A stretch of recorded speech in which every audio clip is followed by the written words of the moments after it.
todos, gracias por esa introducción, Saray, Mónica, qué lindos recuerdos de ese 30 de septiembre de 2013, donde empezó la iniciativa de Dialogus, en un Twitter muy sencillo que invitaba a la conversación, y creo que estamos durante ese congreso para conversar. Hoy tenemos a Amanda Palazón desde España. Ella es especialista en gestión del cambio. Se graduó como profesional de Derecho en la Universidad de Salamanca. Tuvo la oportunidad de liderar áreas comerciales en empresas como Adecco, como CIS Projects. Es experta en habilidades directivas de la Universidad de Francisco Vitoria, Scrum Master, y también es certificada en gestión del cambio por el Human Change Management Institute. Actualmente es presidente del Instituto de Gestión del Cambio y también es directora del Congreso de Gestión del Cambio que se realiza en España anualmente. Hoy nos hablará sobre gestión del cambio en positivo y sobre las estrategias y los temas de comunicación relacionados con gestión del cambio. Bienvenida, Amanda, al CONCIN 2020. Muchísimas gracias a todos. Lo primero, darles las gracias a toda la organización por contar conmigo, y la verdad, francamente, está todo fenomenal organizado. Yo, que saben que organizo el Congreso de Gestión del Cambio Iberoamericano, y me fijo en los pequeños detalles, y bueno, pues impecable, la verdad. Muchísimas gracias. Pues si les parece bien, voy a dar comienzo, y voy a dar comienzo por hacerle con una pregunta. ¿Ustedes qué son, robles o juncos? Y es que cuenta la historia que había un roble que se jactaba de lo rígido, fornido, de lo duro que era, frente a un junco que con cualquier brisita se movía y parecía que siempre estaba sin saber muy bien hacia dónde iba. Un día llegó una gran tormenta y ese roble cayó, y el junco, aunque se batió con fuerza, permaneció. Al día siguiente ese roble le decía al junco: ¿cómo me avergüenzo? Porque me avergüenzo muchísimo de ser un roble que me jactaba de tu capacidad de adaptación, y yo, sin embargo, estaba muy feliz porque era rígido y duro. La realidad es que ahora, cuando ha venido una gran tormenta, el que ha permanecido y el que ha sido capaz de permanecer eres tú, en lugar de ser yo, que no sé cómo levantarme. Así que lo primero que tenemos que pensar es que somos robles o juncos, porque en este momento que estamos viviendo es muy necesario ser junco. ¿Qué situación actual estamos viviendo? La situación que estamos viviendo, voy a poner esta curva de luto de Fisher,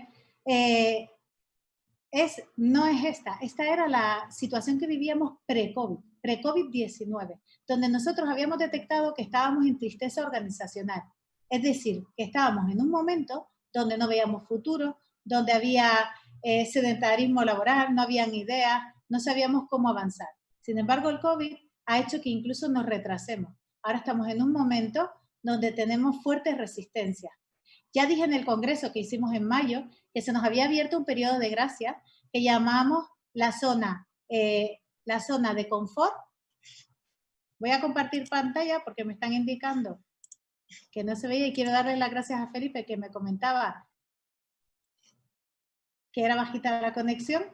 ¿Ahora se ve la pantalla? Muy bien.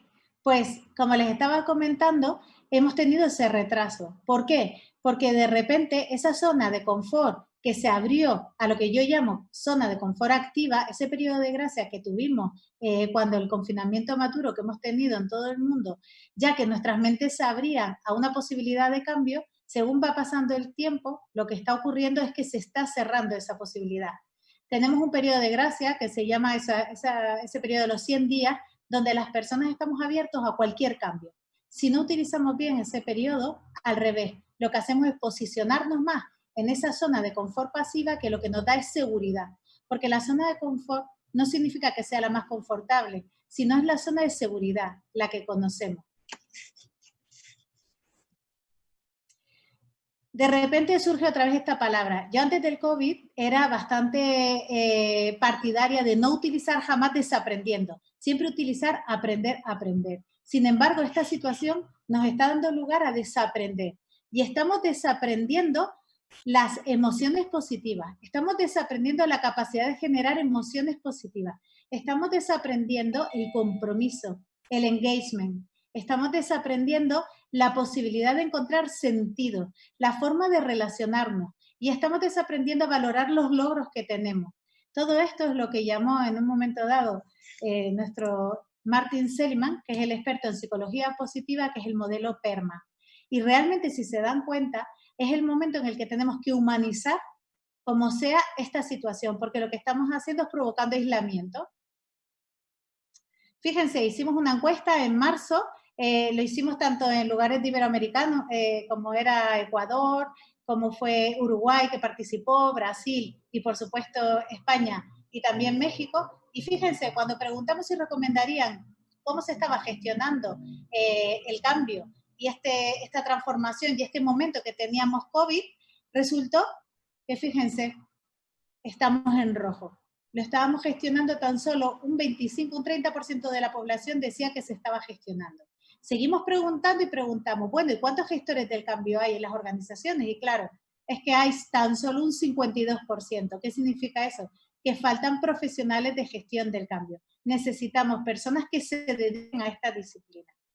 Se habla mucho de VUCA y yo ya he dicho, señores, VUCA es antiguo. Esto se hablaba en la zona de pre-COVID, cuando decíamos muchas personas decíamos, señores, hay que ponerse las pilas porque VUCA, estamos en ese entorno VUCA donde la velocidad, estamos en ese entorno VUCA donde la incertidumbre, la complejidad y la ambigüedad nos está haciendo que tomemos decisiones. Sin embargo, ahora yo diría que ya no estamos en ese entorno. Ahora estamos, y quiero recuperar este concepto que me gusta mucho de Nassim Taleb, porque define muy bien la situación actual. Ahora debemos de ser antifrágiles. ¿Qué significa antifrágiles? Pues es esta propiedad que consigue el caos, el desorden, cuando estás en máximo estrés y lo que haces es aprender. Supera la resiliencia. La resiliencia puede llegar a un momento que se rompa. Con la antifragilidad no. Lo que hacemos es dar un paso más. Eso sí, tenemos que empezar a trabajar en entornos con decisiones no predictivas. Fíjense lo que pasó con el home office. Seguro que muchos de ustedes, y si pueden por el chat, si quieren comentar algo, la verdad es que me vendría fenomenal, a ver si es la misma experiencia. Cuando hablábamos antes del COVID, del teletrabajo, frases como esta, no se pueden poner a 5.000 personas a trabajar en casa, o no creo que la gente cumpla en el home office, o los líderes, la gente no quiere teletrabajar. ¿Y qué pasó luego en el confinamiento? De repente, en 24, 48 horas, por lo menos aquí en España, oíamos a las empresas decir, he puesto a 10.000 personas a trabajar en casa, 10.000 personas con equipos, con un puesto digital para que podamos seguir trabajando y dando servicio a nuestros clientes. Comentarios como, oye, parece que la gente está cumpliendo. No solo cumple, sino que estamos trabajando mucho más. Estamos trabajando muchas más horas porque estamos todo el día enganchadas a la videoconferencia a ver cómo podemos resolver. Y la siguiente pregunta era, ¿dónde están los líderes? Apareció la pregunta y apareció el concepto que he utilizado muchas veces del líder ausente. ¿Y qué pasó en el post-confinamiento? Que es donde estamos ahora. Pues estamos en un momento donde decimos, oye, que el teletrabajo funciona. Y fíjense la rapidez con la que estamos trabajando. Ahora la resistencia es que la gente no quiere volver a la oficina. Quieren trabajar desde casa. Nos está costando mucho trabajo que la gente se reincorpore. Y los líderes que siguen pensando, ¿cuándo podemos volver a esa nueva normalidad? ¿Qué nueva normalidad? Volver a la rutina, volver a ver cómo trabajamos y cómo nos adaptamos a esta situación que estamos viviendo, a esta situación antifrágil, a esta situación que ahora le llamaré ingeniería del caos. Los gestores del cambio y todos los que estamos aquí, a través de la comunicación interna, tenemos que entender que somos ingenieros del caos. Y es fundamental que cualquiera de las personas que está hoy aquí, que son personas que hacen y desarrollan la comunicación interna, comprendan y se formen como gestores del cambio, porque es la clave de este momento. Y además nunca se ha hablado tanto de cambio y la verdad es que no se está llevando a cabo, con lo cual es el momento donde necesitamos a los expertos en comunicación interna. Este proceso que les he comentado, fíjense, empezó en España en 2020, en enero, y ha terminado, estamos en septiembre y estamos viviendo ya esta situación. Ni un año ha pasado. Este concepto ingeniero del caos que les he anticipado es un concepto que nace de Netflix y lo que dice es, vamos a ver cómo podemos hacer para poner al sistema que tenemos, vamos a construir confianza. Vamos a construir confianza tanto en el empleado como vamos a construir confianza en nuestros clientes. Y para eso nos vamos a anticipar. ¿Cómo podemos trabajar y cómo podemos anticiparnos a la situación que tenemos para poder resistir estas turbulencias? Y ahora ya no es el imprevisto, tenemos que domesticar ya el imprevisto, perdón, no la incertidumbre, el imprevisto es lo que tenemos que domesticar. ¿Por qué? Porque a cualquiera de los que estamos hoy aquí, ahora nos hacen una llamada y nos dicen que nuestra empresa ha dado un positivo y toda la planificación que teníamos sobre la marcha hay que modificarla y hay que seguir dando a nuestros clientes, hay que seguir dándoles servicio. ¿Por qué un gestor del cambio? ¿Por qué es importante que exista en este momento? Pues en este momento tenemos que hacer estas tres acciones. Por un lado, refrescar. Hay que hacer una nueva versión. Pulsar F5 y empezar a ver cómo construyo esa nueva versión. En segundo lugar, deconstruye. Vámonos a una filosofía simpleja. ¿Qué significa eso? Hacer simple lo complejo. Y por último, redibuja. Vamos a hacer ese plan de gestión del cambio en positivo. Efectivamente, como decía la persona que hablaba antes que yo, vamos a hacer ese cambio volcado en la idea del happiness. Vamos a ver cómo conseguimos inyectar energía positiva para poder continuar en esta situación y tener éxito. Refresca, como he dicho, actualízate. Vamos a ver qué fórmula de teletrabajo utilizamos. No una estándar, hay que empezar a trabajar en nuestra empresa, nuestra situación, nuestro sector, nuestro mercado. No es lo mismo un sector industrial que un sector de consultoría. No tiene el mismo problema y por tanto no va a tener el mismo modelo. Gestión por responsabilidad. Responsabilidad y confianza y compromiso. Esas son las tres palabras clave de este momento. Necesitamos gente comprometida, necesitamos gente responsable y necesitamos dar confianza y dar oxígeno al talento. Deconstruye. Ahora mismo estamos gestionando el miedo. Importantísimo, necesitamos gestionar el miedo porque es lo que más está causando parálisis y bloqueo.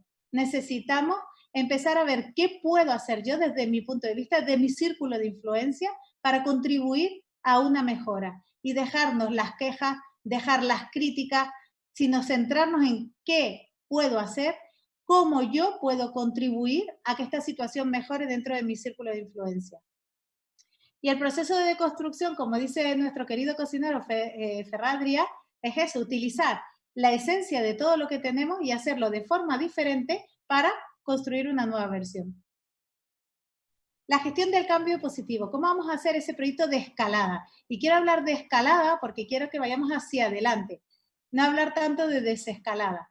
5 líneas estratégicas que tenemos que hacer. Profesionales de gestión del cambio, echen Booker sin ninguna duda, y 5 líneas estratégicas donde, como ven, la comunicación es clave. Montar un buen plan de escalada. Comunicación. ¿Cómo es de importante la comunicación? Es fundamental en este momento, en todos los procesos de cambio que estamos llevando a cabo. La gran clave y la gran petición que tenemos ahora es la comunicación. Necesitamos alinear a la organización y para eso tenemos que crear un relato. Necesitamos crear una nueva verdad colectiva para poder continuar y para poder seguir bajo ese objetivo y continuar andando. Y necesitamos empezar a reformular cómo nos comunicamos y empezar a utilizar un lenguaje en positivo, porque si no inyectamos energía positiva, no inyectamos ilusión, no inyectamos motivación y eso todo lo que nos va a traer es baja productividad, alto absentismo, va a ser un momento realmente que nos vamos a encontrar con que podemos perder talento sin duda alguna, podemos perder el ritmo de la organización que se está paralizando sin darnos cuenta.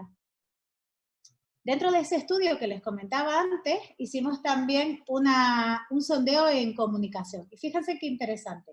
Dice, ¿consideras que tu responsable ofrece una comunicación fluida para solventar dudas y preguntas? Pues el 60% de la organización cree que sí. Es decir, hay un 40% que todavía considera que no. ¿Percibes que hay coherencia entre lo que los mandos dicen y hacen? La coherencia del mensaje, que esto es clave. Pues fíjense, estamos en amarillo y estamos en proceso. ¿Consideras que la información proporcionada sobre los cambios es clara y fácilmente comprensible? Empezamos a bajar ya el porcentaje. ¿Consideras que los mensajes son atractivos y motivadores? Ya nos vamos acercando al rojo. ¿Y consideras que la periodicidad es adecuada? Y fíjense, una de las cosas que siempre tenemos discusiones con comunicación interna es mucha información, es poca información, pues la verdad es que nunca es suficiente. Las personas necesitamos recibir una comunicación clara, atractiva, dirigida, que sepamos exactamente lo que tenemos que hacer, lo que se necesita de nosotros, qué expectativas hay, hacia dónde nos queremos ir y que nos hablen no solamente los gestores del cambio, que por supuesto, sino también nuestros líderes. Necesitamos que los CEOs, necesitamos que los directores de la organización se comprometan y nos hablen. Y para eso es fundamental que comunicación interna esté ahí ayudando y apoyándolo. Por eso hemos construido lo que llamamos la curva del cambio en positivo. La curva del cambio en positivo tiene 3 grandes fases, en la que la comunicación es fundamental en todas ellas. La primera es tomar conciencia, y para eso hemos diseñado un modelo que le llamamos Endocomunica, que tiene 3 grandes partes. Primero, Endosales.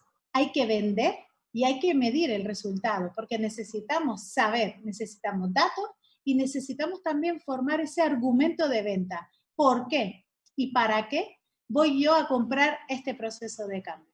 Lo segundo, endomarketing. Necesitamos actividades de endomarketing porque necesitamos difundir y necesitamos sorprender, porque necesitamos que las personas, una vez más, se adhieran a este proyecto de forma natural.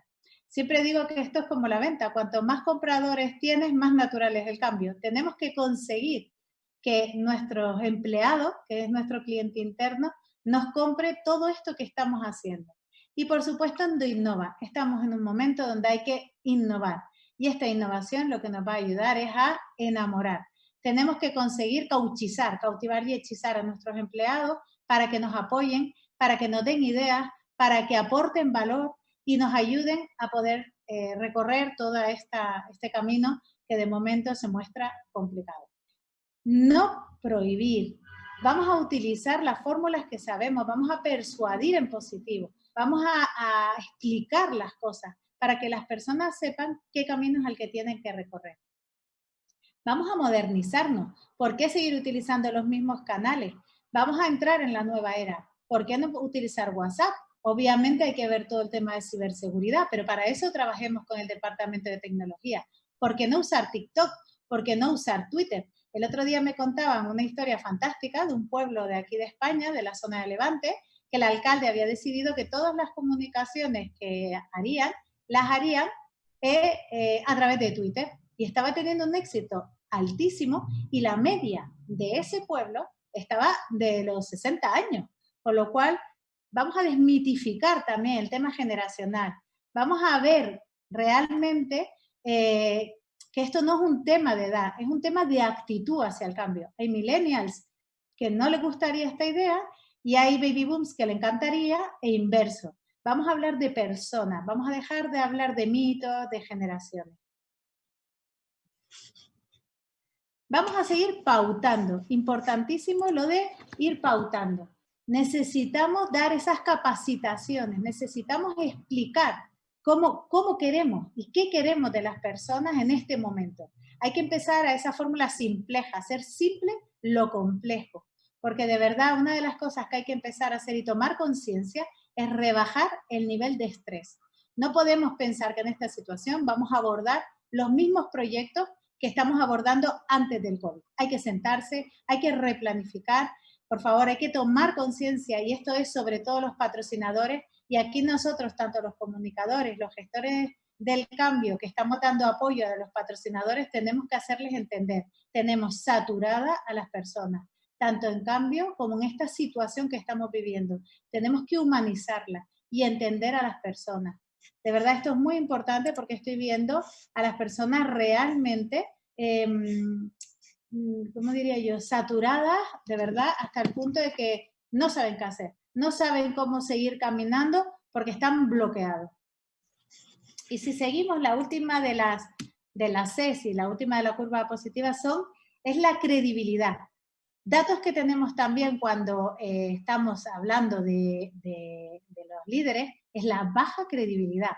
Cuando lanzamos a través de INMA, nuestra aplicación de medición de gestión del cambio, lanzamos las encuestas, es muy curioso porque les diría que en el 90% de los casos nos está dando tan solo un 20% de credibilidad.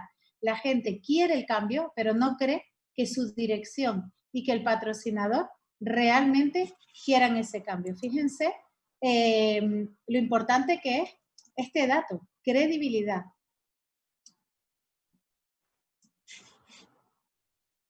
Hay una historia muy interesante que me gusta mucho contarla, que no sé si algunos las conocerán, es cómo surgió y cuál es el origen de los carros de la compra. Para que veamos una forma de comunicar, no solamente hablando, no solamente un mail, sino un poco en global de todo lo que les estoy contando.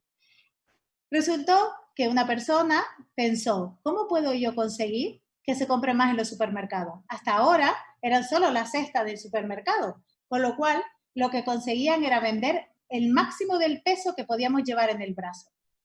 En aquel momento, años 60, había la costumbre que los hombres que querían cortejar a las mujeres les acompañaban a la compra y de esa forma ellas podían llevar mucho más. Ellos se sentían muy orgullosos porque podían llevar mucho peso y ellas muy halagadas porque su hombre le ayudaba a hacer la compra. Esta persona que pensó cómo puedo conseguir más ventas, dijo, pues al carro le pongo ruedas, y eso hizo. ¿Se pueden imaginar lo que ocurrió? Todo el mundo enfadado. Las mujeres enfadadas porque ya no podían llevar a su hombre que les cortejara, y los hombres enfadados porque parecía que ponían en duda su fuerza, con lo cual fracasó. Esta persona continuó pensando, más allá de frustrarse, continuó pensando, ¿cómo lo puedo conseguir? Acto seguido, ¿qué hizo? Cogió a las celebrities del momento, las puso en todos los supermercados de la cadena, mismo día, misma hora, aprovechó los medios de comunicación y les puso a todos a comprar con el carro con ruedas. ¿Qué creen ustedes que pasó? Pues fíjense cómo compramos actualmente. Al día siguiente, todo el mundo iba con el carro y las ruedas. Fíjense qué manera más bonita de conseguir que se implantara un cambio, que estamos hablando de un cambio cultural, que quizás es de los cambios más difíciles que hay en la actualidad. Y es que si queremos transformar, ahora nos toca esquiar fuera de pista. Si seguimos la ruta, si seguimos el camino, no lo vamos a conseguir porque tal y como lo estamos haciendo hasta ahora, realmente no estamos teniendo resultados. Necesitamos empezar a trabajar, que los gestores del cambio necesitamos sentarnos con la dirección y empezar a hacer ese mindset tan famoso, ese cambio de mentalidad, para poder conseguir que las personas empiecen a trabajar de forma diferente. Nos enfrentamos realmente a un problema de cambio de paradigma y esto es mucho más fácil decirlo que hacerlo. La comunicación es lo que más puede conseguir que esto funcione.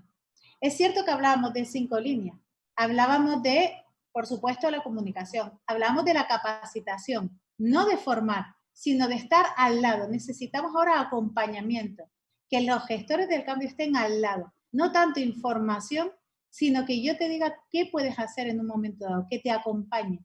Y no yo como gestor del cambio, sino que empecemos a manejar la inteligencia colectiva. Vamos a ver qué podemos hacer, porque estamos en un momento que nadie tiene una verdad absoluta. Nos toca este concepto de la modernidad líquida que nos ha tocado vivir, experimentar, aprender y a partir de ahí pivotar, a partir de ahí ver cómo podemos continuar. Si alguien quiere hacerme una pregunta hasta aquí, lo que necesiten, está el chat, cualquier cosa, estoy dispuesta a contestarla porque siempre está bien la interacción y más en un entorno de tantos profesionales como hay aquí.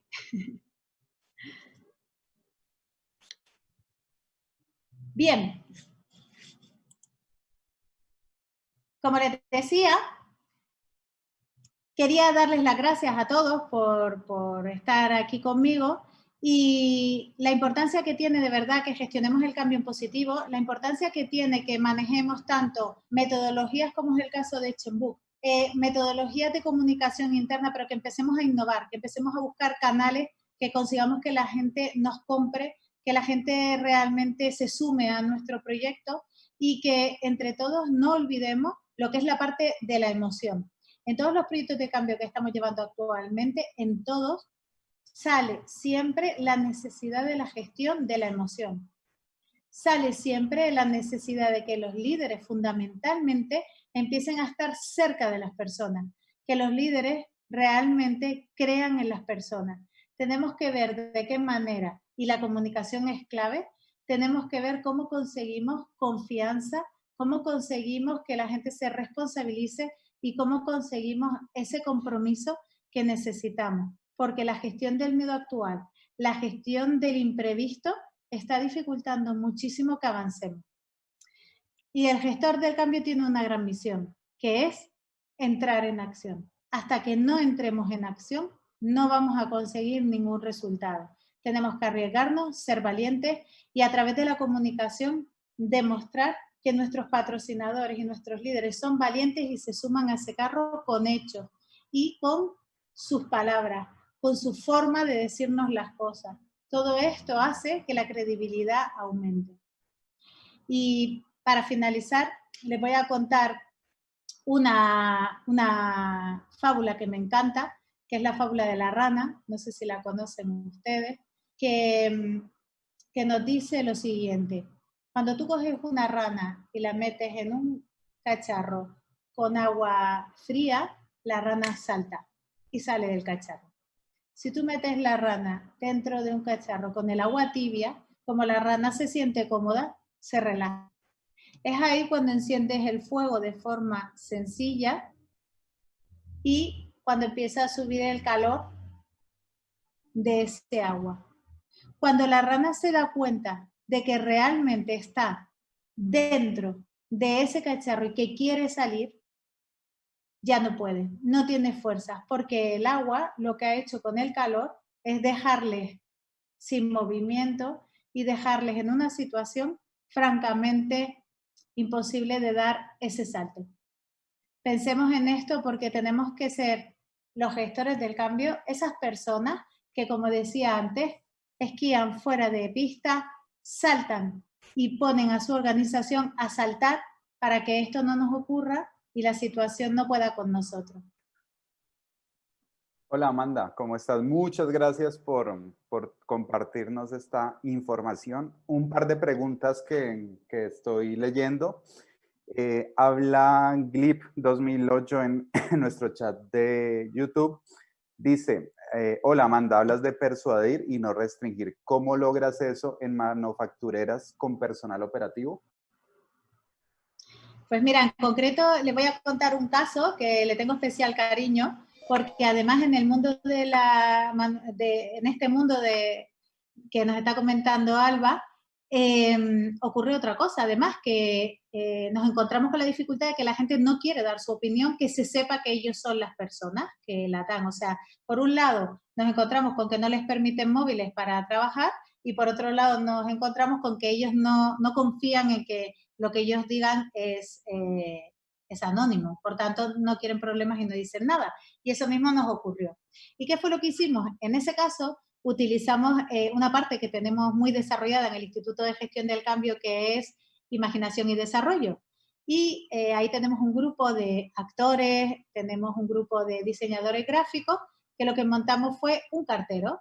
Fueron 2 personas como carteros y periodistas y fueron persona por persona con un buzón y una hoja a mano donde les dejábamos rellenar y meterlo directamente en el buzón. Hacerles ver que era anónimo, nosotros no conocíamos a las personas, y hacerles ver que era una actividad donde lo que buscábamos era su opinión.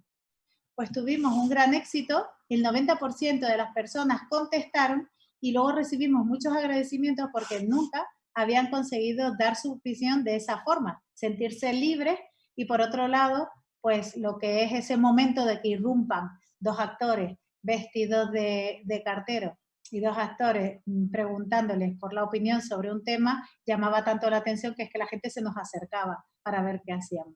Por lo cual, esa es la parte de Endoinnova. Esa es la parte que tenemos que darle a la cabeza para crear e innovar esas fórmulas para conseguir comunicarnos. Gracias, Amanda. Hay otra pregunta de Daisy Hernández desde Colombia. Dice, ¿cuál es la mejor forma de abordar el cambio con un público generacional distinto? El público objetivo son mayores de 60, pero es necesario involucrar a los menores también. Y aclara también que la accidentalidad vehicular, por ejemplo, se está presentando en su mayoría por comportamientos en personas también mayores. Entonces, está como centrada su pregunta en cómo acercar al cambio o a la transformación a personas que ya tienen unas rutinas y unos comportamientos muy marcados por su edad. Nosotros para esto utilizamos el método de experiencia de empleado, que es otra de nuestras especialidades. Es que no nos vale lo mismo para cada generación. Realmente, cada generación tiene su forma de comunicarse. Es decir, es verdad que antes dije, y lo creo firmemente, que ojo con los mitos, porque hay mucha gente de 60 años que maneja redes sociales. O sea, no por tener 60 años significa que no tenga un WhatsApp útil o no utilice un Teams, en fin. No significa eso. Sin embargo, es verdad que para eso existe la experiencia de empleado. Ahí lo que hacemos es estudiar la población. Para eso tenemos un test que le llamamos IMEX, que es IMM, experiencia de empleado, que vemos cuál es el nivel de las personas en función de la música. Pues vamos a ver si son tocadiscos, vamos a ver si son iPods o vamos a ver si son ya Spotify. Y de esa manera lo que sabemos es cómo comunicarnos con cada uno de ellos, porque lo que queremos es desmitificar la generación y sí ir hacia y mapear las personas, ¿sí? Y de esa manera es cierto que tenemos que buscar en cada una de ellas la forma de comunicarnos. A partir de ahí, para eso también existe la gestión del cambio, tenemos que ir enseñando que se vaya modernizando. No tenemos por qué abandonar a las personas. De hecho, hemos visto claramente como con la videoconferencia en la época COVID, hemos podido ver cómo todo el mundo ha hecho videoconferencias. Por tanto, ahí lo que sí necesitamos es acompañamiento. Con ese plan también sabemos qué nivel de acompañamiento necesita. Una persona que, como decía antes, es Spotify, va a necesitar mucho menos acompañamiento que una persona que es tocadisco, que probablemente sea analógica y viene más del mundo más tradicional, ¿sí? Y de esa forma planteamos también los canales. Ok, hay otra pregunta y está mezclada con una pregunta que quería hacer. Dice Patricia Masucci, una de las mayores dificultades se presenta en la dirección. ¿Qué consejos nos podrías dar para trabajar con ellos? Y ahí mezclo mi pregunta, es que vemos que en las organizaciones hay un reto muy importante para, diría Italo Pisolante, evangelizar a los líderes, al liderazgo de las organizaciones en estos temas tan, a veces tan etéreos para ellos, pero que son muy humanos, y más en un contexto de crisis donde los números y los resultados apremian y a veces se pasa por alto lo más humano, que en realidad es lo que le garantiza pues la viabilidad y la permanencia y la sostenibilidad de la organización. ¿Cómo abordamos a estas líneas directivas en las organizaciones, Amanda?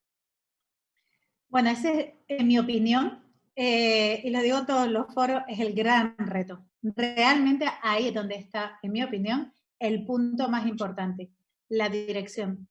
Necesitamos que la dirección nos compre el cambio. De hecho, una cosa que no se está haciendo en la actualidad y deberíamos hacer es, primero, trabajar solo con la dirección. De verdad, a veces parece que si no abordamos todo a la vez, no avanzamos. Sin embargo, no es cierto. Es mejor hacer las cosas sin prisa pero sin pausa. Hay que abordar a la dirección. Necesitamos trabajar con el patrocinador que se tiene que implicar y se tiene que comprometer, si no, el cambio no es real y no lo va a ser, para acto seguido poder trabajar con la dirección, porque la dirección es clave. En tercer lugar, tenemos que entender que no todo el mundo va a ser agente del cambio. Y esto es algo que lo tenemos que saber. Por eso es importante que escojamos de la dirección aquellos que sí lo pueden ser. Trabajar con ellos y empezar a trabajar lo que yo llamo la técnica de la mancha de aceite. Que ellos sean esa gota que cale y que nos vayan dando pautas para ir trabajando. Este proceso es un proceso lento, tremendamente arduo Y por eso los gestores del cambio, y en Echenbook lo decimos mucho, la tolerancia a la frustración tiene que ser muy alta. No sé si he contestado la pregunta. Sí, buenísimo. Y sí, realmente hay un reto bastante importante para los que hacemos gestión del cambio y para los que hacemos comunicación. Creo desde que antes de salir de la universidad entendemos y empezamos a experimentar esas barreras que hay con nuestras áreas que son más humanas. Hay una pregunta en uno de los grupos, es si hay algún estudio o tiene algún estudio cualitativo sobre este uso de las redes sociales y si de pronto no lo podrían compartir para desmitificar también esas cifras y también estoy muy de acuerdo y creo que esas generalizaciones generalizar nos hace mucho daño cuando abordamos el cambio. El estudio como tal no lo tenemos, sí que es verdad que este año, en 2020, hemos abierto el Observatorio de Gestión del Cambio y una de las ideas que tenemos desde el instituto es empezar a fusionar y comparar los datos que tenemos de distintas empresas precisamente para conformar ese estudio. El estudio que sí les puedo compartir, que es muy interesante, es el que les he mostrado, donde, bueno, pues lo que hablamos es de la percepción de la gestión del cambio en la época del confinamiento. De hecho, y la verdad es que estaría encantada a todos los que quieran participar, vamos a lanzar en noviembre la segunda parte. Pretende este estudio tener 3 partes. Aquella donde fue el confinamiento, esta otra en noviembre más o menos para poder ir a la par cuando empiezan esta desescalada o esta incorporación que en los países está haciendo de forma distinta para ver cuál es la percepción que existe y dentro de 5 o 6 meses volver a hacer una tercera parte. Se los pasaré a ustedes, a la organización, y están todos invitados a participar, porque obviamente cuanto mayor sea el muestreo, pues más interesante va a ser el estudio. Y pretendemos precisamente ir trabajando todos estos detalles y dentro de ese estudio está también la segmentación por generaciones, con lo cual podremos sacar conclusiones. Ok, Amanda, entonces estamos atentos a la información que nos vas a compartir y pues te agradezco de parte del Team Dialogus, de parte mía también personal por aceptar nuestro llamado y compartirnos toda esta experiencia, este conocimiento que han sumado ustedes en España con el instituto y con los clientes que han podido manejar y en un espacio muy importante que sé que tienen, que es el Congreso de Gestión del Cambio, donde